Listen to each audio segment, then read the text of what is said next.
Hello everyone, my name is Edyta Bancer and I'm the Program Delivery Manager for Age Better in Sheffield.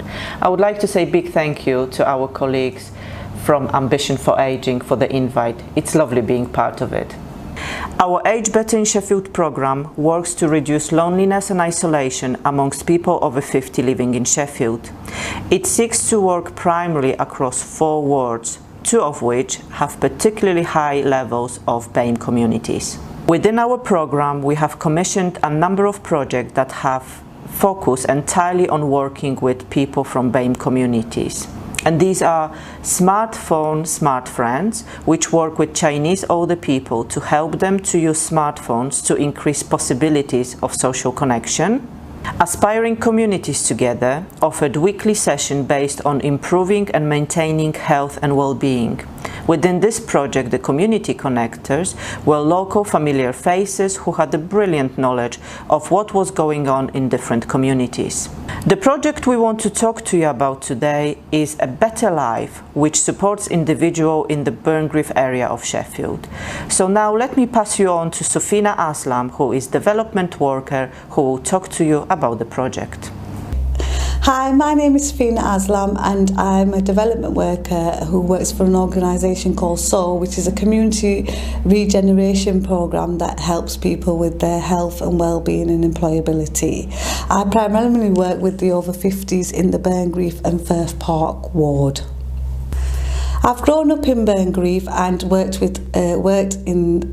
in this area most of my life. I have strong links with the community on a personal and work level. The main community I have strong links with are the Pakistani community.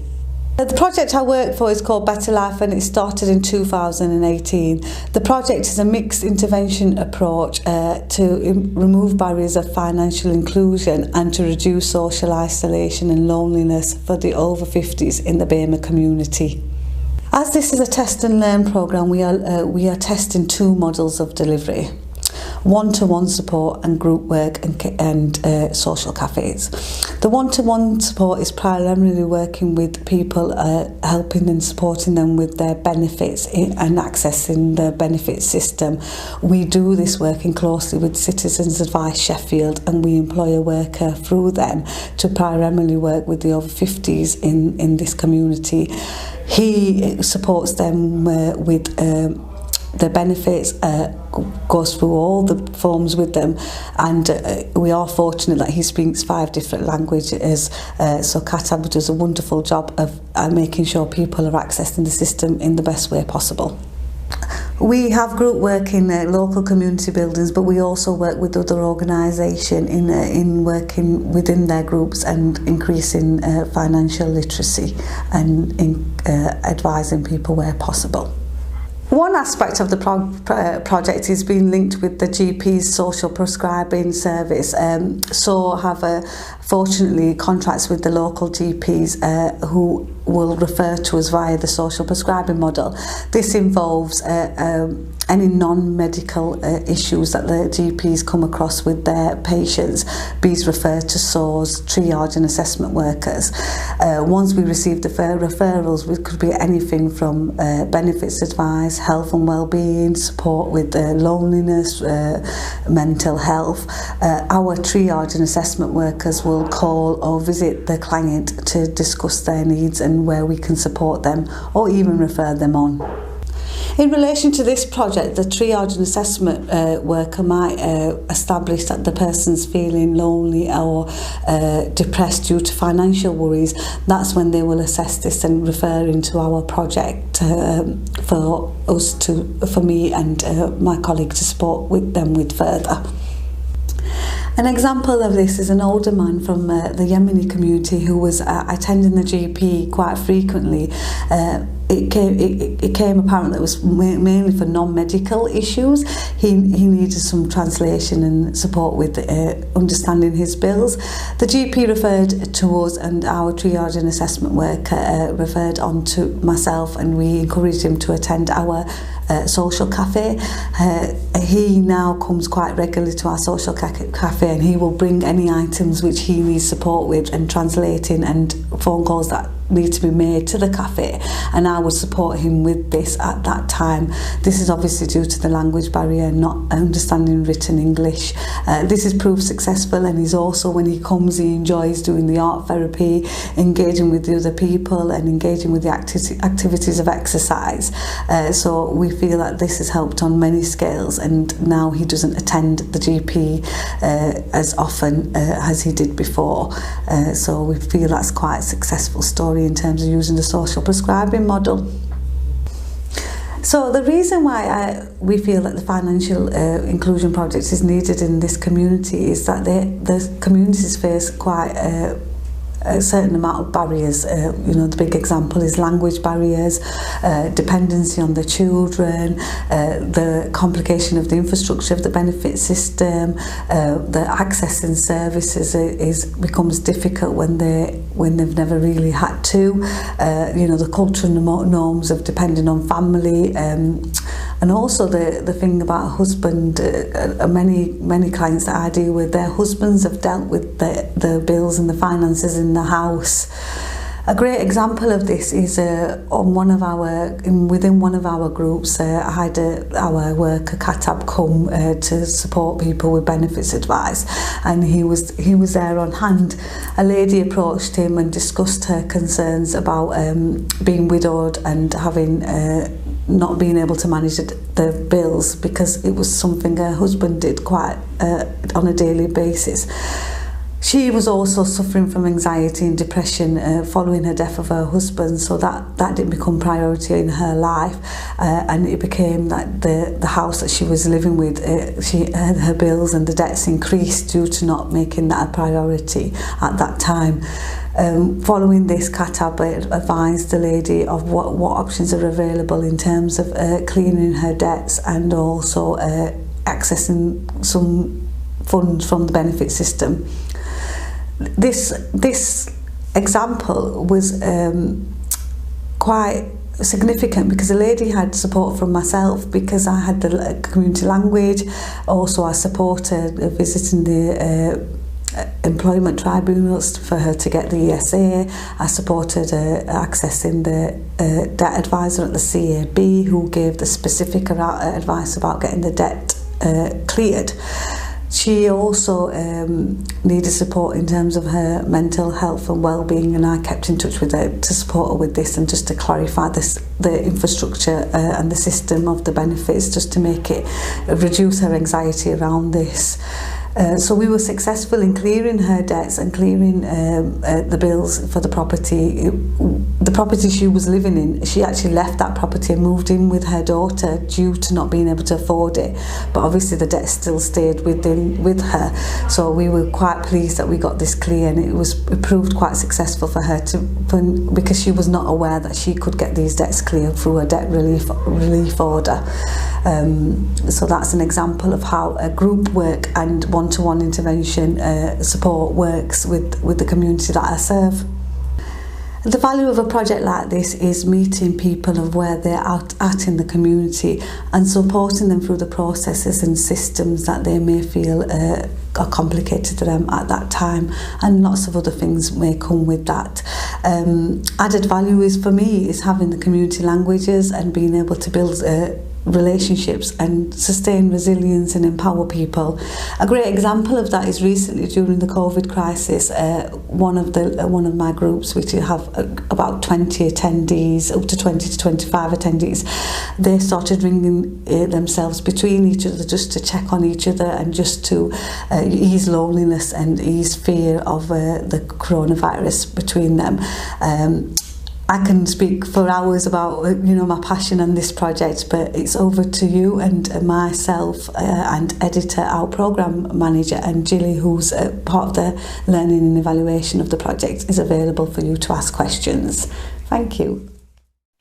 Okay. Apologies for those technical issues.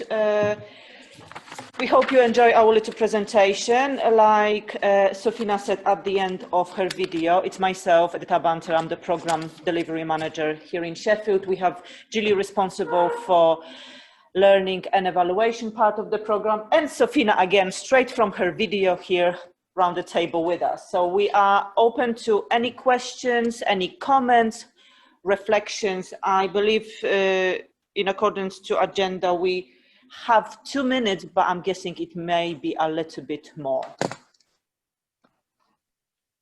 Anyone, any questions, comments?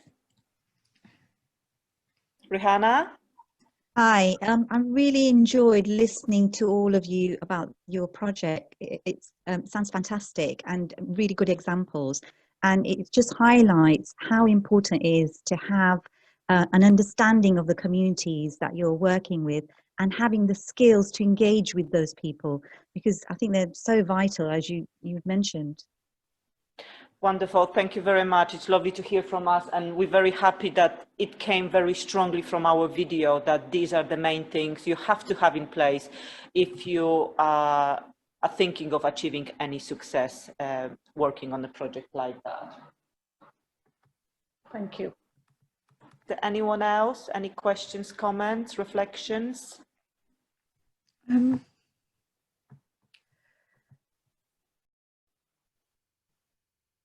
Hi there. Hi. Hello, Rachel. Hi. I just wanted to ask, relating to the social cafe, if it happened over COVID. We did refer to the social cafe, but we didn't have a social cafe over COVID. We had more of a virtual phone calls and wellbeing checks over the COVID. We were referring just to that before COVID. So we had like virtual chats and wellbeing checks weekly. I was ringing the clients, and like I mentioned, between them they were ringing each other as well. Yeah. Was the social cafe multicultural? Was it all kind of sectors of Sheffield communities coming to the one place? Well, the cafe that I run apparently is in Burn. There's 2 cafes that run in Burngreave, so one cafe is quite multicultural. The other one's quite predominantly Pakistani women coming. So yeah, the one that I'm working on when there's lots of different communities is going quite well, but with COVID we were getting there in terms of getting a lot of different communities involved.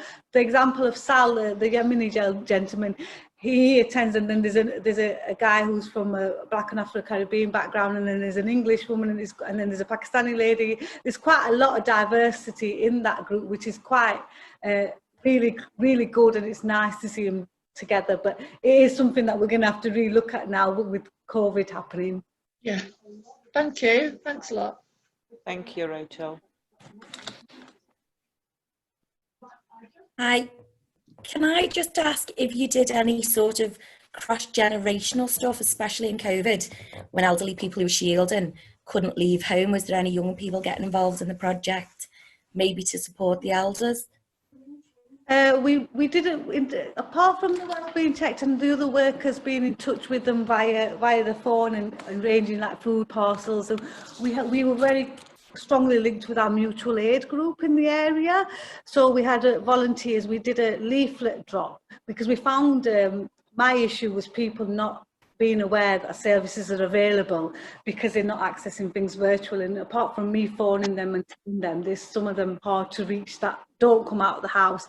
So we did a door-to-door leaflet drop with the different languages, and then we also we set up a mutual aid group so they can ring if they needed to. But I would it was a challenge because it was always at the back of my mind thinking, well, some people won't pick the phone up as well, and they'd go to local like housing office or the local centres to maybe or the GP.